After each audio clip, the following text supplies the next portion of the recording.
नमस्कार दोस्तों, मैं हूं आशीष और आप देख रहे हैं लर्न वेल चैनल। दोस्तों, लास्ट टाइम हमने रेंज के बारे में कुछ जानकारी ले लिया था थोड़ी बहुत, तो अभी इस बार हम लोग और आगे उसमें समझेंगे ऑफसेट क्या रहता है, ऑफसेट कैसे वर्क करता है हमारा। तो इसमें जैसे ये रेंज में हमने लास्ट टाइम जो भी यहाँ पे डिटेल्स लिया था कि हमारा इस रेंज से इस रेंज के बीच में काम होना चाहिए, क्या है कैसा है, तो सेम वैसे ही हम लोग अभी इसमें ऑफसेट के बारे में भी देखेंगे। तो मैं यहाँ पे रख लेता हूँ अभी, जिसमें मुझे वर्कशीट 2 में काम करना है। तो वर्कशीट 2 में यानी कि हमारा ये वर्कशीट शीट नंबर 2 वाला, तो यहाँ पे वर्कशीट शीट 2 डॉट रेंज करके मैंने ले लिया। अब अगर मुझे यहाँ पे ऑफसेट को लेके अगर चलना है तो मैं यहाँ पे रेंज जैसे आपको एक शो कर देता हूँ। यहाँ पे रेंज A1 मैं लेके चल रहा हूँ और इस रेंज में अपना ऑफसेट एक कोई सेट करना रहेगा। तो मान लीजिए अगर मुझे C2 पर जाना है इस रेंज से, ये रेंज पे भी मेरा कर्जर है, A1 पे कर्जर है। मान लेता हूँ मेरा कर्जर कहाँ पे है, अभी A1 पे है।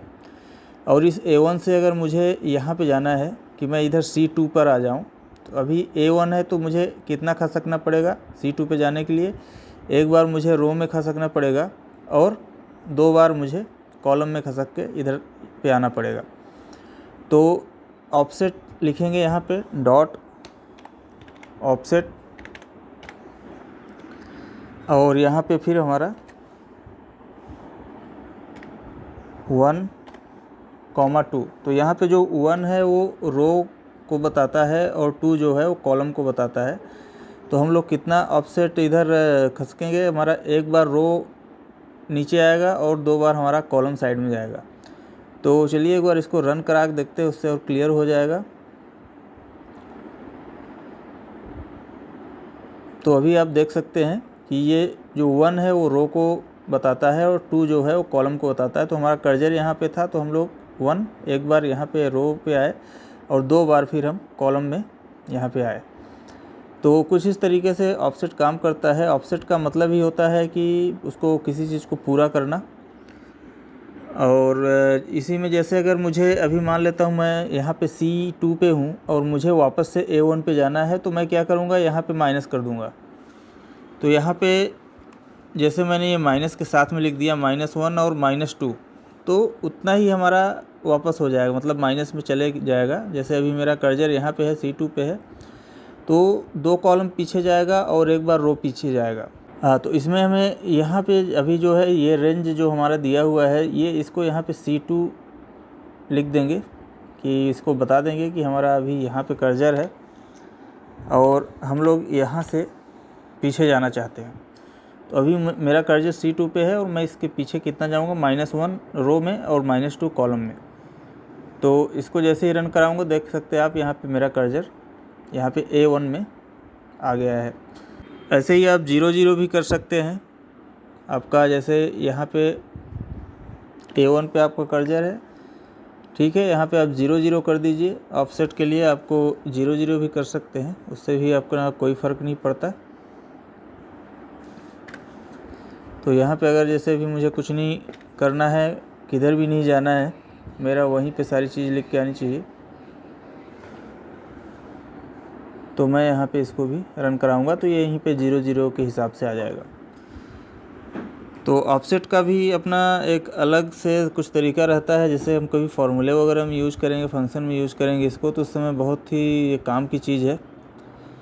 तो ऑफसेट हमें, जैसे आप किसी रेंज में आगे बढ़ रहे हैं, मान लीजिए मेरा यहाँ पे पूरा एक यहाँ से यहाँ तक एक रेंज है और मैं चाहता हूँ कि यहाँ पे मुझे कुछ सर्च करना है, तो मैं पहले यहाँ तक जाऊँ फिर वापस से एक पीछे खसक के आऊँ। तो उस हिसाब से उस समय ऑफसेट बहुत काम में आएगा। और जैसे अगर आप इसको जब रिलेटिव मोड में इसको जब मान लेते हैं आप, यहाँ पे जैसे डेवलपर में है अभी आप मैक्रो अगर रिकॉर्डिंग करेंगे, तो यहाँ पे अगर आप जब यूज़ रिलेटिव रेफरेंस का जब यूज़ करते हैं तो उस समय भी आपका ये ऑफसेट वाला सिस्टम आता है। और उस समय आपका क्या करके आता है, एक्टिव सेल डॉट ऑफसेट करके आता है। तो उसमें क्या रहता है, ऐसा कुछ रहता है, वो रिकॉर्डिंग में आता है एक्टिव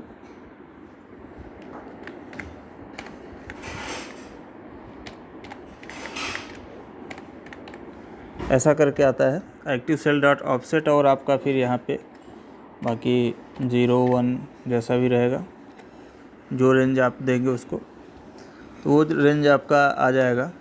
और यहाँ पे आपको जैसे कुछ निकालना है, डेट या टाइम वगैरह कुछ निकालना है, तो आप यहाँ पे सीधा आप टाइम लिख सकते हैं। अब जैसे इसको मैं अगर रन कराता हूँ, तो अभी मान लेता हूँ मेरा ये एक्टिव सेल है, यहाँ पे है, और रन करा के देखते हैं, तो आप देख सकते हैं यहाँ पे हमारा एक कॉलम, अब 0 मतलब ये तो 0 हमारा रो है, मतलब उसी रो में कॉलम हमारा नेक्स्ट एक कॉलम आगे वाला है आ गया, तो यहाँ पे हमें टाइम बता दिया। और सेम ऐसे ही आप अगर यहाँ पे आप डेट लिखना चाहते हैं, तो आपका दोनों जगह 0 0 करेंगे, तो जहाँ पे आपका कर्सर है वहीं पे आपका डेट भी लिख के आ जाएगा। जैसे मैं यहाँ दोनों जगह 0 कर देता हूँ, क्योंकि अभी हमने एक यहाँ पे लिखा था, तो हमारा 1 कॉलम जो है ये आगे खसक गया। अब वापस से 0 0 करते हैं, तो यहीं पे हमारा टाइम लिख के आएगा। या आप यहाँ पे डेट करना चाहें तो इधर आपका डेट ले सकते हैं, ठीक है। तो यहाँ पे हमारी डेट आ गई। तो ये तो यूज हो गया दोस्तों ऑफसेट का। इसके अलावा भी हमारी कई सारी प्रॉपर्टी रहती हैं जो हम एक रेंज के साथ में यूज कर सकते हैं। और वो प्रॉपर्टीज़ कौन कौन सी हैं, जैसे आपका वैल्यू हो गया, टेक्स्ट हो गया, डॉट वैल्यू करके ले लेते हैं, डॉट टेक्स्ट करके ले लेते हैं, उसी तरीके से डेट वगैरह का भी है, और भी चीज़ें हैं, कॉलम है, रो है। तो चलिए एक एक करके देख लेते हैं क्या क्या कौन सी किस हिसाब से प्रॉपर्टी योग हमारी काम में आने वाली रहती है। तो जैसे मैं यहाँ पे वर्कशीट 2 डॉट रेंज इसी हिसाब से लेके चलता हूँ। डॉट रेंज हमारा A1 है, और यहाँ पे क्या होता क्या है कि यहाँ पे आप डॉट टेक्स्ट वाली प्रॉपर्टी ले लेते हैं, तो ये डॉट टेक्स्ट हो गया। अब इसी हिसाब से आप यहाँ पे डॉट वैल्यू भी लिख सकते हैं, ये चीज़ आपका यहाँ पे लिखा हुआ है। तो वैल्यू में भी आपका जो भी नंबर से रिलेटेड चीज़ें हैं वो आप वैल्यू के थ्रू करिए, ज़्यादा बढ़िया है। और टेक्स्ट से भी अगर आपको सेम रिज़ल्ट इधर टेक्स्ट वाले कुछ लेके आने हैं, तो आप टेक्स्ट के हिसाब से भी इसको टेक्स्ट चूज कर सकते हैं। अब इसमें हमारा नेक्स्ट आ जाता है टेक्स्ट और वैल्यू के बाद में काउंट आ जाता है, तो आप यहाँ पे डॉट काउंट भी लिख सकते हैं।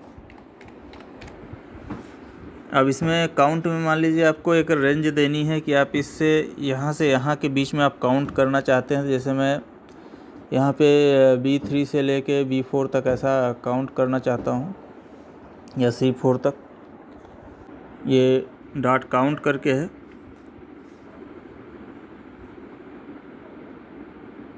तो अभी आप यहाँ पे देख सकते हैं कि हमारा B3 से लेके C4 तक कितने हमारे ये सेल्स हैं, वो यहाँ पे आपको काउंट करके बता दिए। यहाँ पे हमारे 4 सेल्स हैं B3 से लेके यहाँ तक।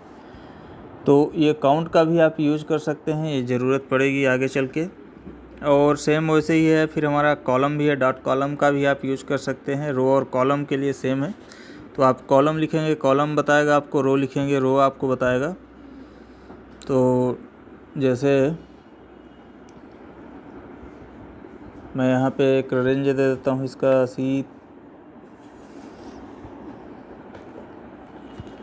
C3 करके, और इसको कर देता हूँ डॉट कॉलम।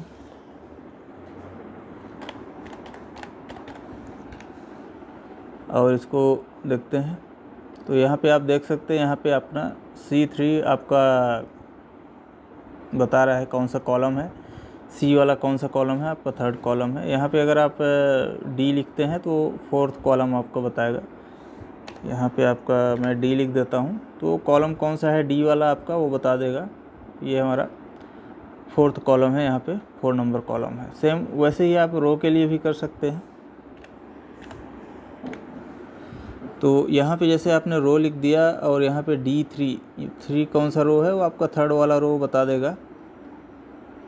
तो यहाँ पे आपका 3 आ गया, यहाँ पे आपका 4 लिखने से 4 नंबर रो आ जाएगा। तो इस हिसाब से आप रो वगैरह भी जान सकते हैं, 3rd 4th क्या है, कॉलम कौन सा है, तो ये भी चीज़ है। अब जैसे आपको एड्रेस, सेल का एड्रेस बताना है कि ये मेरा सेल का एड्रेस कौन कौन सा है, तो आप सेल का एड्रेस भी उसमें बता सकते हो उसको कौन सा एड्रेस है सेल का। जैसे मैं यहाँ पे हमें क्या लिखना होगा, एड्रेस। तो यहाँ पे मैंने एड्रेस लिख दिया। अब हमें एक रेंज लेने की ज़रूरत पड़ेगी कि हमारा, जैसे मैं एक रेंज ले लेता हूँ कि हमारा B3 से C3 तक का कौन सा क्या एड्रेस है।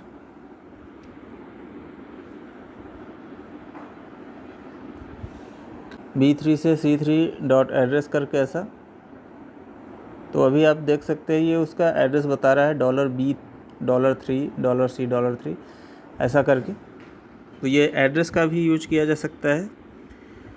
और इसके बाद फिर अगर किसी में अगर फार्मूला है, किसी में अगर फार्मूले लगे हुए हैं तो ऐसे हम लोग फार्मूले के लिए भी यूज कर सकते हैं, लेकिन इसमें थोड़ा सा हमें कोडिंग करनी पड़ेगी और भी, ठीक है। इसके अलावा फिर हमारा फ़ॉन्ट कैसा हो, बोल्ड हो कि क्या हो, उस हिसाब से भी हम लोग फ़ॉन्ट का भी यूज कर सकते हैं। जैसे अगर मुझे B3 से B5 तक को, मतलब ये वाली लाइन को मुझे यहाँ पे जो भी लिखा है उसको बोल्ड करना है, तो मैंने ये रेंज दे दिया और मैं यहाँ पे लिख दूँगा डॉट फॉन्ट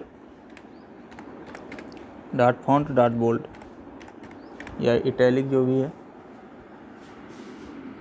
और इसको मैं इज इक्वल टू ट्रू कर देता हूँ। इसको रन करा के देखते हैं। तो अभी आप देख सकते हैं यहाँ पे ये चीज़ हमारा बोल्ड हो गया है, ठीक है। इसके अलावा भी आप यहाँ पे इंटीरियर कलर और स्टोर्स डॉट फार्मूला भी लिख सकते हैं। यहाँ पे ये सारी चीज़ें आप लिख सकते हैं। नंबर फॉर्मेट लिख सकते हैं किसी चीज़ को, अगर आपको नंबर फॉर्मेट में चेंज करना है। तो बाकी चीज़ें हम लोग समझेंगे दोस्तों नेक्स्ट वीडियो में। तो आज के लिए इतना ही, तो मिलते हैं नेक्स्ट वीडियो में और भी कुछ मेथड देखेंगे सेलेक्ट करने के लिए, एक्टिवेट करने के लिए, ये सारी चीज़ें रहेंगी, पेस्ट करने के लिए, कॉपी करने के लिए। तो मिलते हैं बहुत ही जल्द नेक्स्ट वीडियो में, तब तक के लिए धन्यवाद।